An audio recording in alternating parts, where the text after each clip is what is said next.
Với chim của Kristen ở mây nào tên nhị bu chữ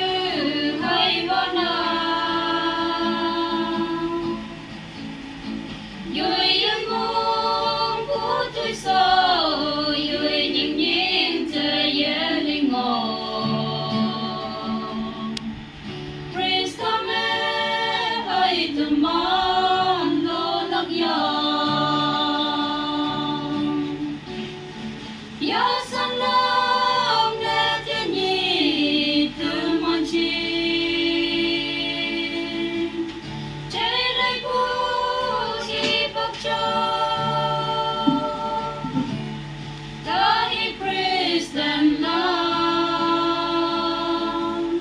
hi có mấy phải chồng vui ai em linh nghe gì hả ngài như như cây sao đã kịp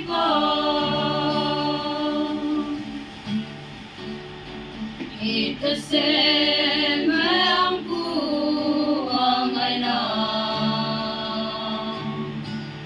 có không có ta thể thuộc lòng ông chính hay ông chính nhị vì hôm má em nói kia lòng Kristen vì họ cô hay lên tim ya san long để thiên nhi từ mong chi trái lấy bu hi bắc cho ta hi Kristen long hi bắc có mấy phải chồng vui ai nhân linh nghe gì hả ngài như cây sáp là kịp